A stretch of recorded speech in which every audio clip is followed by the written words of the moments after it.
Oh Señora mía, oh Madre mía, yo me ofrezco enteramente a vos y en prueba de mi filial afecto os consagro en este día mis ojos, mis oídos, mi lengua, mi corazón. En una palabra todo mi ser, ya que soy toda vuestra, oh Madre de bondad, guardadme y defendedme como cosa y posesión vuestra. Amén. Bueno, pues ya estamos en nuestro primer sábado. Esto va que vuela. Después de haber puesto a la Virgen sobre la peana de la vida cristiana y ver resaltado en ella su corazón, vamos a detenernos en esta ocasión a introducir la devoción a su corazón inmaculado y a explicar su práctica fundamental, que es la consagración.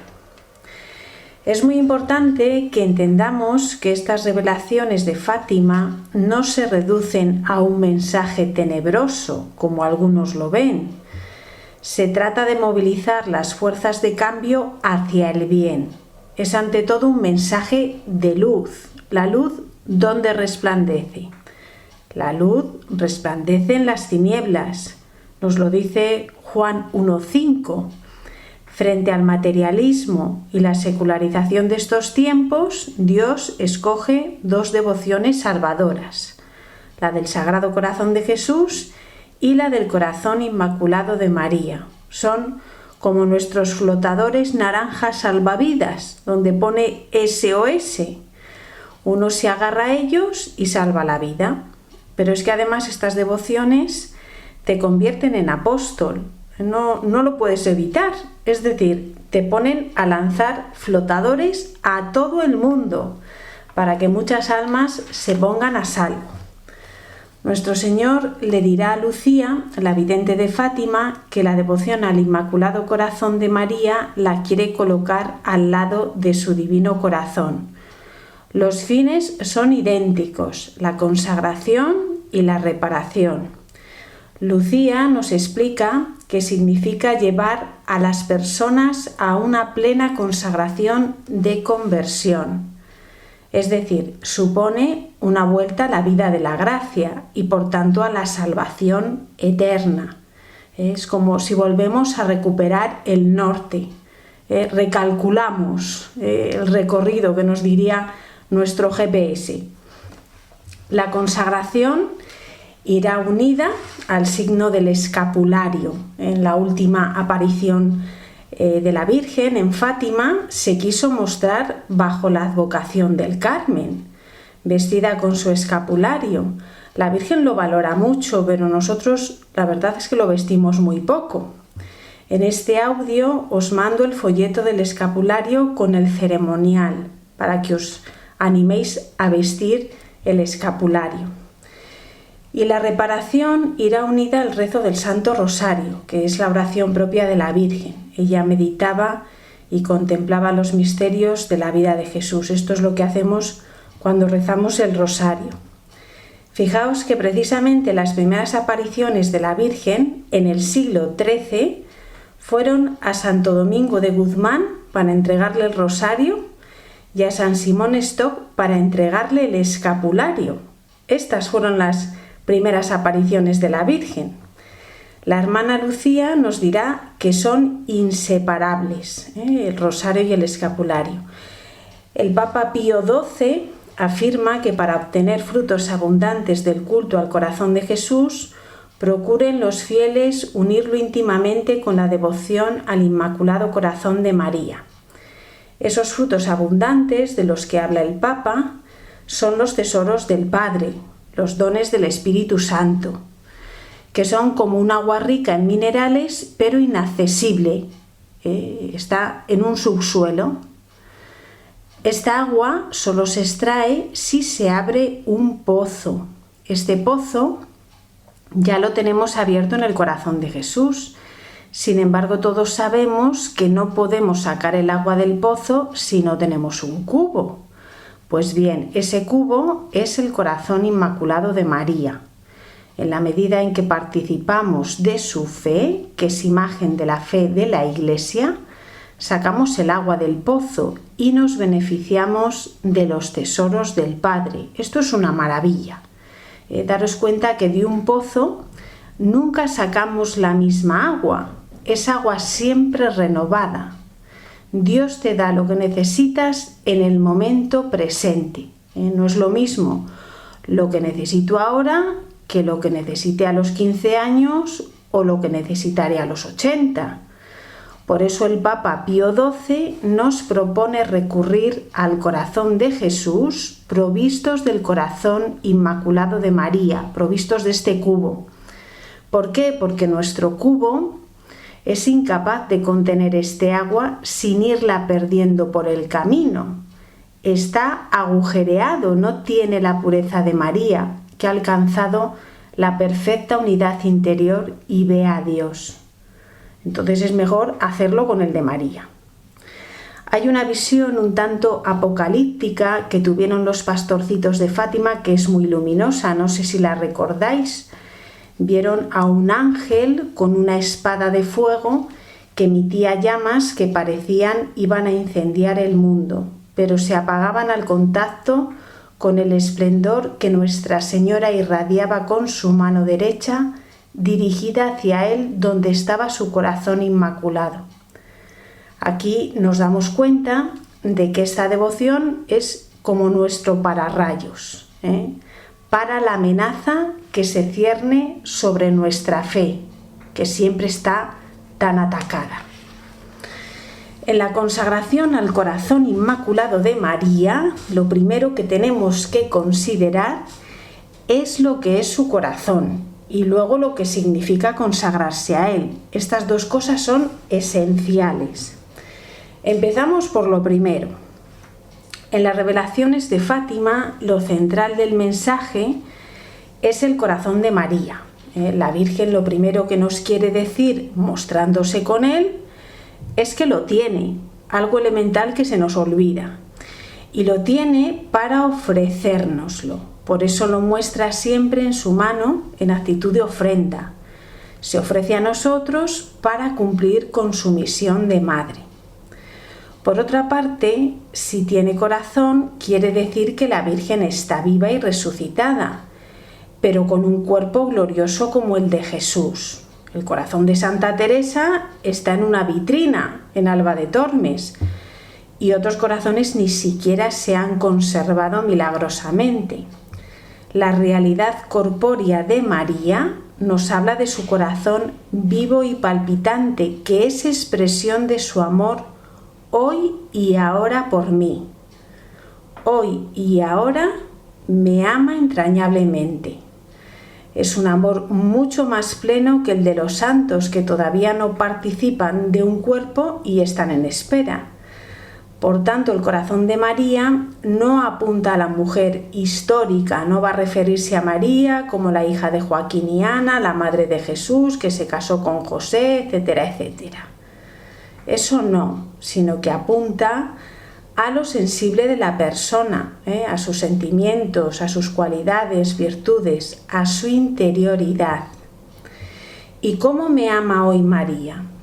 Bueno, pues María me ama con toda la riqueza de un amor femenino, con el que no me ama Jesús, porque la riqueza humana con que me ama Jesús es masculina. La de María es otra cosa. Me ama con un corazón de mujer, con distintos matices al de un hombre. Me ama con un corazón de hermana, de madre y de esposa. Esto es precioso considerarlo. Nosotros solemos traer más a consideración su amor de madre. María nos dio a luz con dolores de parto al pie de la cruz y los que por el bautismo hemos sido incorporados al cuerpo de Cristo, somos hijos suyos en su Hijo Jesús. Ella se convierte en nuestra madre espiritual, nos ama con corazón de madre. María no nos dio a luz para luego desentenderse de nosotros.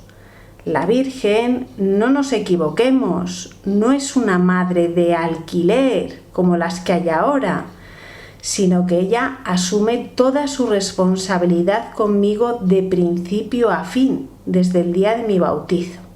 No se desentiende de mí, todo lo mío le interesa, no le es indiferente y menos mi salvación.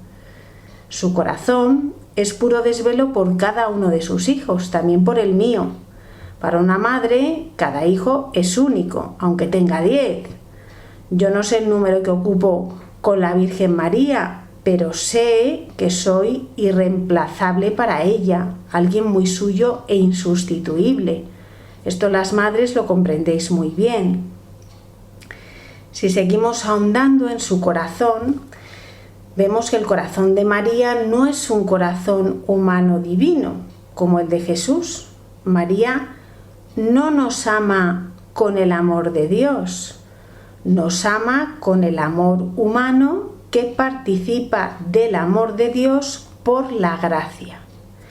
En su revelación aparece con unas llamaradas de fuego que nos indican precisamente esto.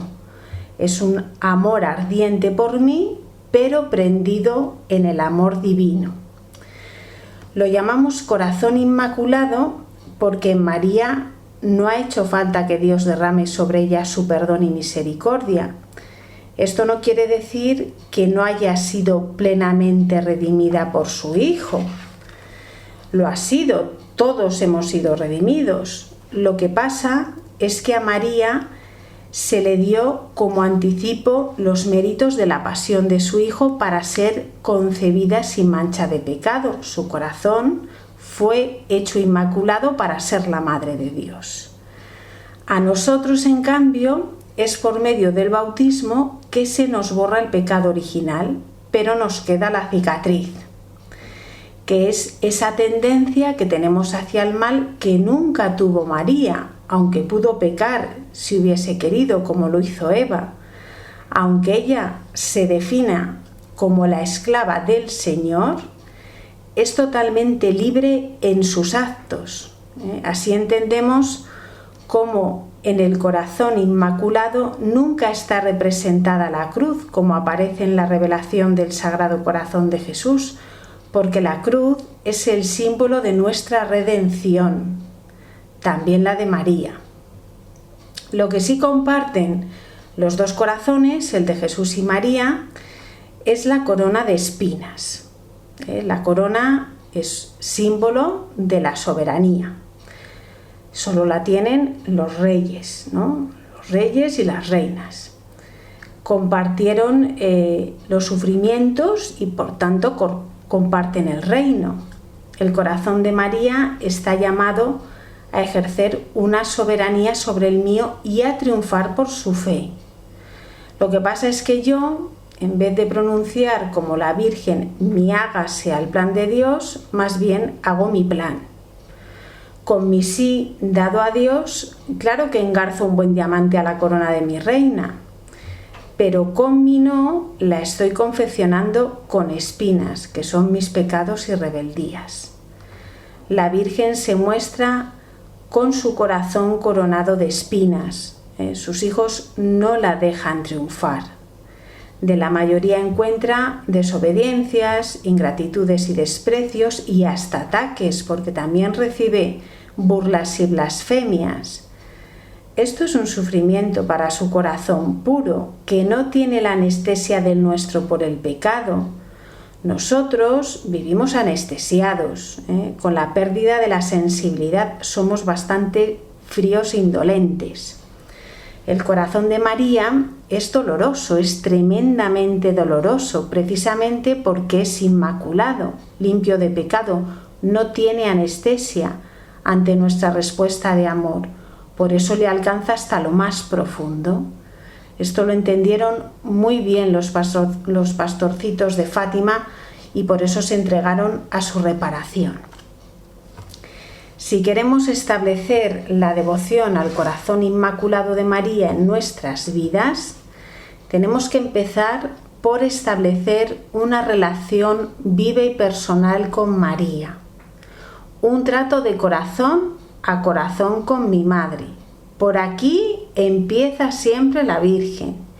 De ahí que les pidiera a los pastorcitos venir todos los días 13 durante unos meses seguidos, o a Bernardita durante 15 días seguidos, porque la Virgen al principio nos tiene que domesticar. Sí, nos tiene que domesticar. No sé si habéis leído el libro del Principito, pero es lo mismo que le sucede al Principito con el zorro. El Principito es la historia de un niño príncipe que sale de su planeta, en el que vive cuidando de una rosa, para descubrir nuevas cosas y hacer nuevos amigos. En uno de sus viajes se encuentra con un zorro y le pide que juegue con él. Pero el zorro le contesta que no puede, que es imposible, que no está domesticado. Y el Principito se pregunta qué será eso de domesticar, que me dice el zorro. El zorro le explica que es crear lazos. Le dice que solo se conocen las cosas que se domestican. Fijaos qué gran verdad. Y que si quiere que sean amigos y jugar, le tiene que domesticar primero. Le explicará cómo tiene que hacerlo. Primero te sentarás un poco lejos de mí, te miraré de reojo y tú no dirás nada, pero cada día te sentarás un poco más cerca. Pues esto mismo hizo la Virgen con Bernardita. A mí me recuerda muchísimo porque el primer día no me dio ni palabra, únicamente la sonreía de lejos y pasaba las cuentas del rosario con ella. Bernardita, al igual que el zorro, tenía que irse habituando a la presencia de María, acostumbrándose a su compañía. Luego ya la convertiría en su confidente, haría de ella su hija predilecta. Todo es un proceso. El zorro le decía al Principito que era muy importante la fidelidad a la cita para domesticarle, para crear esos lazos de unión. Así sería como aprendería a distinguir sus pasos de otros hombres para salir de la madriguera a su encuentro. Nosotros también debemos aprender a distinguir la proximidad de María para vivir nuestros encuentros con ella. Este aprendizaje solo se adquiere con nuestras citas asiduas. De ahí la importancia de la oración para entrar en diálogo con la Virgen, como lo hicieron Bernardita y los pastorcitos de Fátima, que entraron en diálogo con el cielo. Y fijaos qué cosa le dice el zorro al Principito más impresionante. Le dice que los campos de trigo nada significan para él, pero cuando le haya domesticado, como él es de cabellos dorados, amará el ruido del viento en el trigo, porque se acordará de él. Esto también es así con la Virgen, Cuando somos domesticados por ella, hay muchas cosas que nos traen al pensamiento y al corazón a la Virgen, y las vivimos desde luego con otra intensidad, cosas que antes no significaban nada para nosotros, pero que después de haberla conocido forman parte de su presencia materna. Fijaos que el Principito, al final, comprendió que lo que solo era un zorro semejante a 100.000 zorros, al hacerlo su amigo, pasó a ser único en el mundo. Se dio cuenta de que era lo mismo que le pasaba con su rosa, a la que cuidaba tan afanosamente en su planeta. Al regarla cada día, resguardarla del frío, protegerla de las orugas, escucharla, etcétera, etcétera, se había convertido en una rosa única, más valiosa que todas las demás juntas. Fue el tiempo que la dedicó lo que hizo que esa rosa fuera tan importante para él. Lo que le hizo responsable de ella, este es el meollo. Hasta que no le dediques tu tiempo a María y seas constante en tu trato con ella, de corazón a corazón, es decir, permanezcas fiel a tu cita, la Virgen no será única para ti, aunque te pueda parecer que ya lo sea. Tienes que llegar a sentirte responsable de ella, como le pasó a San Juan, a Bernardita, a los pastorcitos de Fátima, a tantos santos, tantas personas que la han cuidado haciendo suya su preocupación. A su vez, ella ejerce su misión única contigo, de la que también se siente responsable. Tú eres un encargo de su hijo. El zorro, al despedirse del principito, le revelará su secreto. Esto es lo que hacen los amigos, ¿verdad? Comparten los secretos. Y le dice una de esas frases geniales. Le dice: solo se ve bien con el corazón. Lo esencial es invisible a los ojos. Solo se ve bien con el corazón. Lo esencial es invisible a los ojos. Esto es lo que enseña la Virgen, lo que enseñó a los pastorcitos de Fátima, a ver precisamente con el corazón, a ver lo que es esencial, lo que vale de verdad, que es el amor a Dios y la salvación de las almas. ¿Cuántos secretos del corazón de María compartidos a estos 3 niños? Si María desveló los secretos de su corazón, lo hizo sin duda, queriendo alcanzar el tuyo, para que tú también te entregues como lo hicieron los pastorcitos. ¿Qué te piensas? Pues claro, así es. Después de haber considerado lo que es la revelación de su corazón con el significado de sus 2 símbolos, las llamaradas de fuego y la corona de espinas, nos tiene que nacer el deseo de responder al amor herido de María. Y para eso San Juan nos ilumina. Solo quien se dejó amar por Cristo e hizo experiencia de su amor está capacitado para acompañar a la Virgen en su dolor, siguiéndola hasta el mismo Calvario. Juan puso en peligro su vida porque era conocido públicamente como uno de los 12. Los demás discípulos, como bien sabemos, no solo abandonaron a Jesús, sino que también dejaron sola a María con su corazón sangrante. Solo el primer discípulo del Sagrado Corazón de Jesús, que recostó la cabeza en su pecho y entró en los latidos de su corazón, se convertirá en el primer discípulo del corazón inmaculado de María. ¡Qué cosas! ¡Qué cosas! Es como para pensarlo. Yo no puedo dar si antes no he recibido, si no me he dejado amar, llenar, colmar, si no me he abierto a su acción divina. Para dar esta respuesta reparadora de Juan, tengo que ser el discípulo amado de Jesús. Así se autodefine Juan en el Evangelio. No lo hace con el deseo de alardear, como solemos hacer nosotros, que nos encanta hacer saber a los demás lo que nos quieren. Nos encanta. Juan lo dice en el Evangelio para darnos la pista, para hacerme comprender que yo también tengo que ser ese discípulo amado de Jesús. Esto es lo que verdaderamente nos capacita. Pedro no estuvo capacitado, y eso que amaba mucho a Jesús, no vamos a negarlo, claro que le quería. Pero Pedro quiso ser su guardaespaldas, su salvador, protegerle, cuidarle.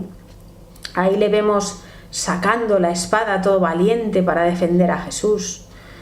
Para Pedro, amar a Jesús no es dejarse amar, no es lo que hace Cristo por él, sino más bien lo que él hace por Cristo.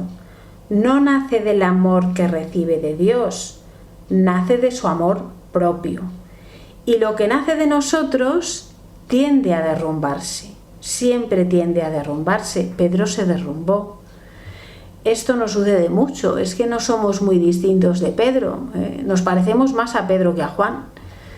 Juan, acogiendo a María por madre al pie de la cruz, lo hizo como representante de todos los hijos de María. Aquel que fue el primero en conocer la devoción al Sagrado Corazón de Jesús, es escogido como representante, prototipo y modelo de todos los hijos de la Virgen María, pasados, presentes y futuros. A mí esto me emociona, me encanta ser representada por Juan, le estoy muy agradecida. Y puesto que es nuestro representante, vamos a fijarnos en dos detalles que nos da Juan. Juan 19, 27. Primer detalle.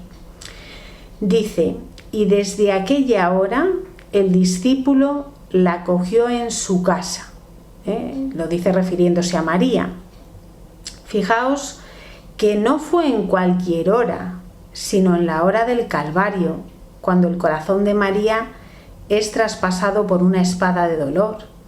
Podemos decir que aquel día fue la consagración implícita de Juan a su corazón inmaculado y doloroso. La Virgen, el 13 de julio, en Fátima, dijo que vendría a pedir la consagración a su corazón, y así lo hizo. Las revelaciones en Pontevedra y Tui, aquí en España, vienen a ser como el Pentecostés de la Virgen, donde se cumplen las promesas hechas en Fátima, en Portugal. Esta sucedió en Tui. Curiosamente, tuvo lugar encima del altar de la capilla y en el marco de una hora santa reparadora al corazón eucarístico de Jesús. La visión que acompañó la petición de consagración fue precisamente el Calvario.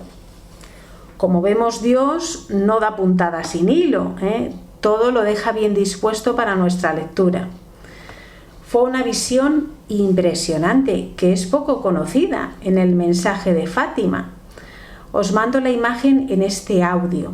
En esa visión se la ve a la Virgen al pie de la cruz con su corazón inmaculado sobre su mano, siempre está sobre su mano. María aparece totalmente asociada al sacrificio de su Hijo en su misión corredentora.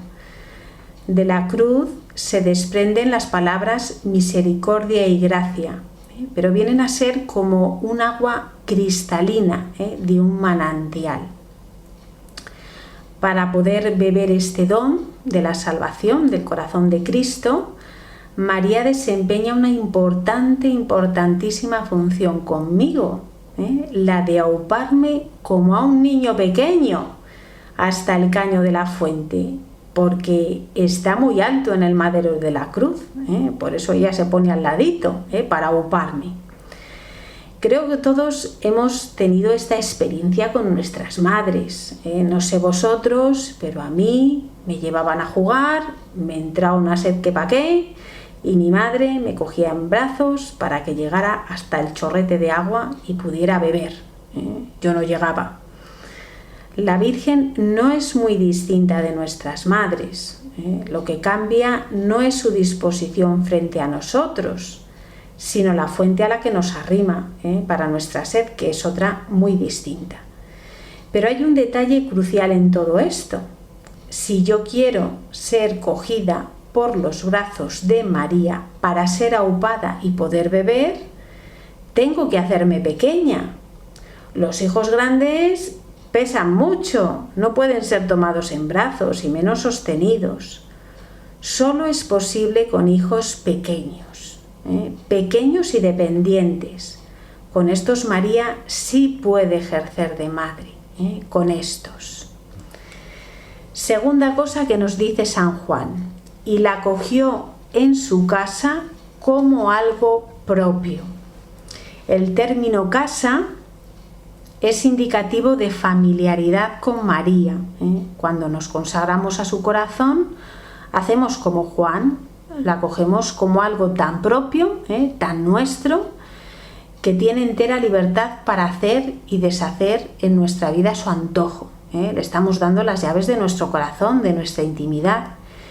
Y lo hacemos con la intención de que lo ordene todo hacia nuestro fin último, que es la entrega a Dios y a su servicio. La Virgen tiene esa sensibilidad femenina para cuidar hasta los más mínimos detalles, los más pequeñitos, que no tiene normalmente un hombre, y que ningún hombre se me enfade. Ella no para hasta ponerlo todo al gusto de Dios y dejarnos bien dispuestos para la acción divina.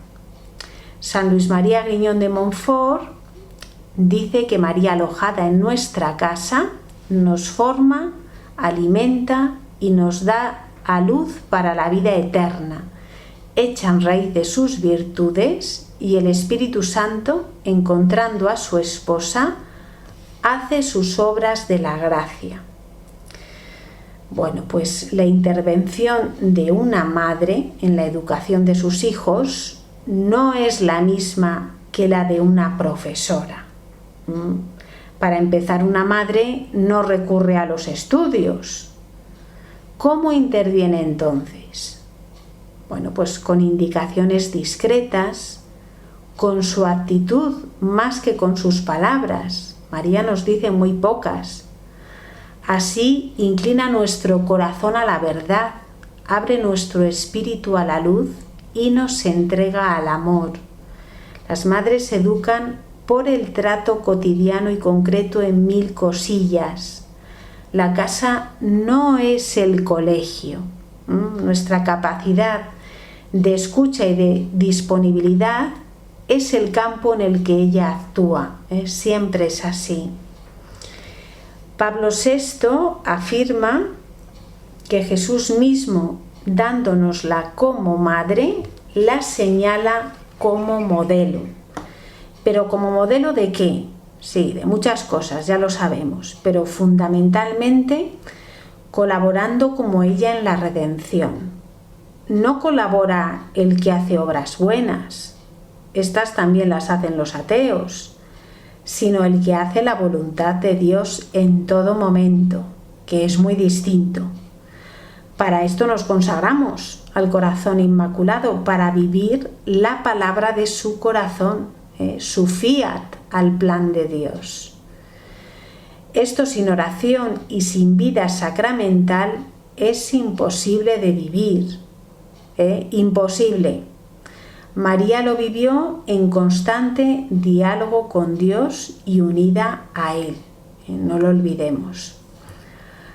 Además, la consagración, si es auténtica, nos lleva no a imitar las apariencias externas de María.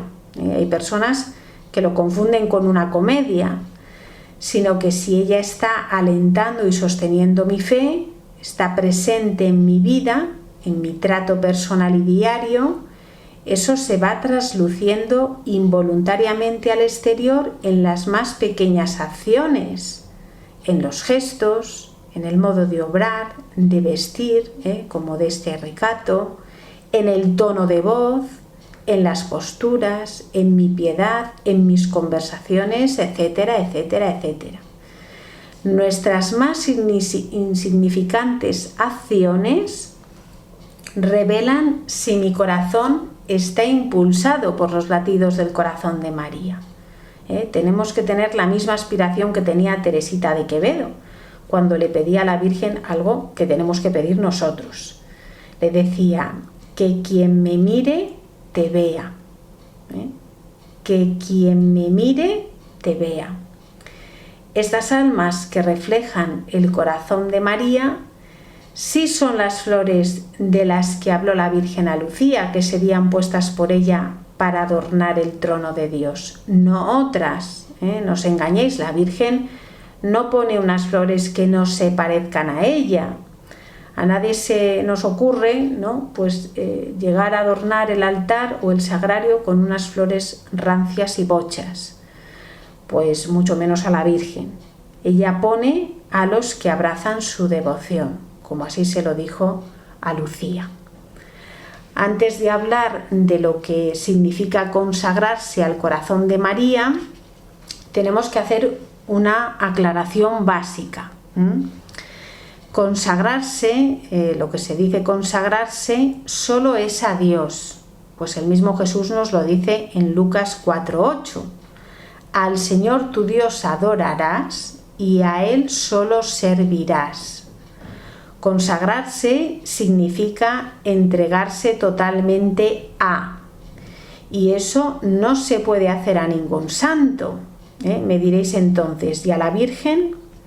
Bueno, pues a ella sí podemos consagrarnos en cuanto que es Madre de Jesús y Madre nuestra, y mediadora entre ambos, y tiene un papel único en el plan de salvación asociada a su Hijo que no ha tenido nadie más. Es como el niño que se pone incondicionalmente en brazos de su madre. Ponerse en brazos de la Virgen es ponerse en manos de Jesús, pero ningún niño se pone incondicionalmente en manos de una niñera. No se nos ocurre, por muy buena y santa que sea. Por tanto, al resto de santos únicamente nos encomendamos. San Luis María Griñón de Montfort, como gran conocedor, hace esto patente en su fórmula de consagración a María, porque en realidad no va dirigida a ella, sino a Jesucristo, para renovar las promesas bautismales. Pero lo que hace es que estas promesas se renueven en las manos de María. Cuando me pongo en las manos de mi madre, paso a ser la esclava del Señor. La Virgen dispone de mí y de todo lo mío, incluido mis méritos, para remitirlo a Dios, a quien pertenezco por el bautismo. Hay un ejemplo muy claro de esto en las Escrituras que a mí me encanta, es que me encanta, que es el de Judith, que es figura de la Virgen. La veréis como la sierva de Dios, pero a su vez se sirve también de su sierva. Esto es lo que significa nuestra consagración.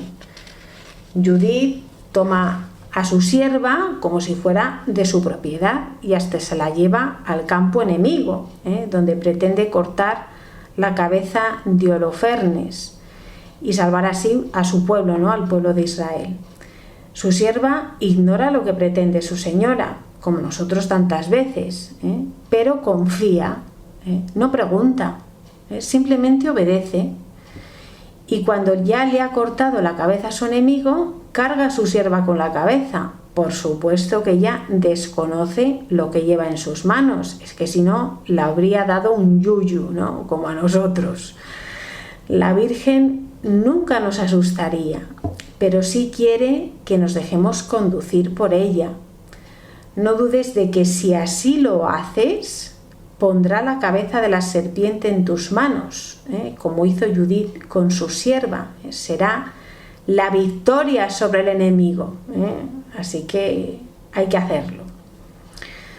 Por tanto, nuestra consagración a su corazón inmaculado va a exigir una confianza plena y absoluta en el amor de María, que cuida de mí y me pone en misión con ella, para rescate de muchas almas. Daros cuenta que perdiéndose las almas se pierde la sangre de Cristo. Eso no puede ser. Eso sí que no. Recordad la película de la Pasión, esa escena impresionante, que no sé a vosotros, pero a mí me conmovió hasta lo más profundo. Ahí estaba la Virgen agachada, recogiendo la sangre de su hijo con la ayuda de la Magdalena, bendita Magdalena. Yo me veo en esa sangre derramada, que de no ser por María y su ayudante, me hubiese perdido, seguro que me hubiese perdido. Es cuando entiendes que la Virgen busque siempre ayudantes. Los pastorcitos de Fátima, con sus oraciones y sacrificios, fueron muy buenos ayudantes de María, pero que muy buenos. La de sangre que recogieron, la de almas que no se perdieron. Para esto nos consagramos, para no dejar perder nada. ¿Cuál es el espíritu de la consagración al corazón de María? Con esto ya terminamos. La clave nos la dan los sirvientes de las bodas de Caná, que dice que obedientes a María siguieron su exhortación. Haced lo que Él os diga. María pide esto porque es lo que ella vive en su corazón, una constante adhesión por su fiat a la voluntad de Dios, con dos vertientes. Primero, secundando lo que Dios pide, y segundo, aceptando lo que Dios envía. Esto siempre me recordó al juego de la oca. De fiat a fiat y tiro porque me toca. No decíamos así en el juego de la oca, de oca a oca y tiro porque me toca. Pues aquí con el fiat. Así es como adelantamos en santidad, contribuimos a la gloria de Dios y salvamos las almas. Un sí dado a Dios te lleva a otro sí, donde no solo se fortalece tu fe, sino que además se te abren nuevas gracias que a su vez te preparan para afrontar las siguientes pruebas y retos del camino. Si no abres esa puerta con tu sí, ¿cómo vas a pasar a lo siguiente? Y luego a lo siguiente, y luego a lo siguiente. No se puede. Es que no se puede, porque son estancias contiguas. Para pasar a una, tienes que pasar por la anterior. Un no frena la acción de Dios. Le estás frenando a Dios. Esto es muy serio. Como también frena la posada en el juego de la oca. Cuando caías en ella, te tocaba quedarte unos turnos ahí estancado. Esta posada bien puede ser la tibieza, cuando no respondemos con prontitud a lo que se nos pide, que esto lo tenemos mucho. Y no te digo nada si caes en la calavera cuando ya estás llegando. Eso es la muerte, que es lo que ocurre con el pecado mortal. Después de pecar y confesarte, no te pienses que vuelves a la casilla que dejaste ahí y retomas, sino que tienes que volver a conquistar todo el camino de gracia que habías recorrido. Pierdes mucho. Tienes que empezar de nuevo. Así que por favor, esquivemos la calavera, vayamos de fiat en fiat y cuidado con no caer en la posada. Es decisivo que avancemos. Es mucho lo que está en juego, en algo que no es un juego, porque esto es real. ¿Cómo puedo yo responder con mi sí a ejemplo de la Virgen María, que es nuestro modelo a copiar? Pues primero, cumpliendo los mandamientos. La Virgen fue a purificarse al templo, siendo pura como era, por obediencia a las leyes de Dios. Es la primera en darnos ejemplo. Segundo, siguiendo las directrices de la Santa Madre Iglesia y su doctrina. La Virgen jamás contrarió las decisiones de la Iglesia. Supo ponerse bajo la cabeza de Pedro como vicario de Cristo en la tierra, a pesar de sus miserias, que las conocía bien, y bajo el cuidado de Juan. No se puso a mandar ni a cuestionar lo que hacían, se puso a obedecer. A ver si aprendemos esta lección, porque tenemos mucha soberbia. Tercero, viviendo atentos a Dios. La Virgen peregrinó en la fe, con la atención puesta en Dios. Era una mujer orante, una mujer orante. A mí me gusta mucho poner el ejemplo del Camino de Santiago, me lo habéis oído bastante, en el que vas caminando atento a las flechas amarillas para llegar al pórtico de la gloria, que es el mismo cielo, ¿no? Vemos que a veces estas flechas están un poco escondidas, porque pueden aparecer en un árbol, en un poste, en el suelo, en un cruce, en una casa. No sabes dónde aparecerán. Por eso te requieren una actitud de atención y de búsqueda. Lo mismo pasa en la vida espiritual. Se trata de andar por el camino que Dios te traza, para no frustrar su obra de la gracia en ti, sino trabajar en ella, que dice San Pablo, 1 Colosenses 15:10. Nosotros no sabemos el camino, Dios sí. Él nos ha puesto las flechas, conociéndonos como nos conoce. Es un camino único e intransferible por el que nadie pasará, solo yo, solo tú. También están los que en el camino, esto es una advertencia, ven flechas amarillas hasta donde no las hay. Por eso es importante aprender a discernir y dejarse ayudar por una dirección espiritual. Yo siempre he dado muchas gracias por la mía. Nosotros somos como un ventanal de iglesia. No es lo mismo ser un ventanal por el que, si estamos en gracia, dejamos pasar la luz, a un ventanal convertido en vidriera, por el que no solo pasa la luz, sino que pasa transfigurada por la colaboración a la gracia en tantas piezas, como tiene una vidriera, y que Dios te ha ido señalando para que las cases con tu fiat en el espíritu de María. Es evidente que estas vidrieras contribuyen a un mayor esplendor del templo, lo llenan de mayor gloria, son preciosas. Es una pena inmensa para Dios ver cómo tantas almas en la iglesia se conforman con ser simples ventanales, que se limitan únicamente a dejar pasar la luz. Esto es lo que le pasó al joven rico del Evangelio, cumpliendo los mandamientos. Qué pocas son las que viven vueltas como María hacia Dios, con su fiat, dejándose hacer una vidriera. Siguen las flechas amarillas.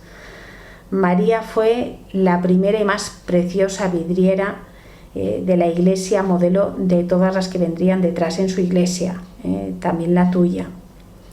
Atención, porque la gloria que damos a Dios aquí en la tierra es la que recibiremos un día en el cielo. No os penséis que todos gozamos del mismo grado de felicidad. Bueno, pues para aprender a peregrinar con la actitud puesta en las flechas, veamos algunos ejemplos en la vida de María que nos pueden ayudar a ser luminosos. Vemos que hay flechas que son un irrumpir de Dios en tu vida para pedirte algo, como fue la encarnación del Verbo en María. Estas flechas nos las encontramos por sorpresa y son llamadas tan claras que no te dejan dudar. No secundarlas es no descansar. Si alguno arrastra cansancio espiritual, que se examine, porque quizás haya dado algún no a Dios, al Señor, que no le deja descansar. Hay otras flechas que son el sentido común. Se dice que el sentido común es el menos común de los sentidos. Pues es verdad, es el que menos tenemos.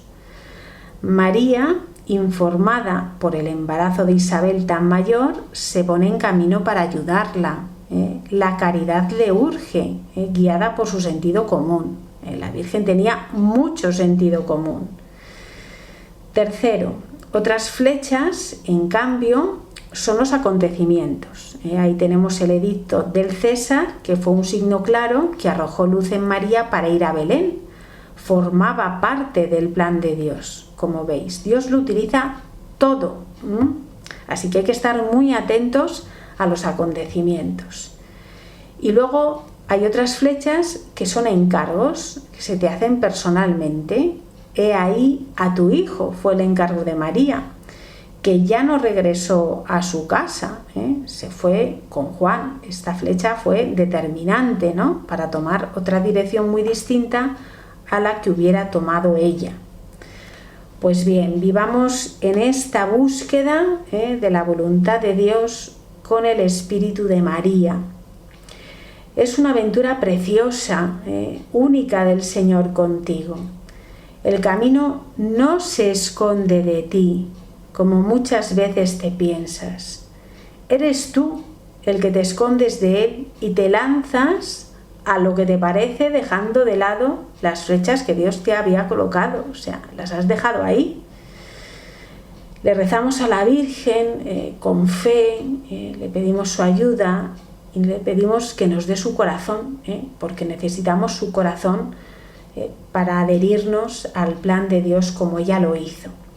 Esa es la mayor reparación que podemos ofrecerle a María. Bueno, pues rezamos a ella Santa María, bendíceme, en lo rudo del trabajo ayúdame, si vacilo en la fe fortaléceme, en las dudas e inquietudes guíame, cuando me desprecien u olviden, ámame, en las tentaciones y peligros defiéndeme, en las ansiedades del alma piensa en mí, si desfallezco sálvame y llévame en brazos a gozar contigo de Jesús en el cielo.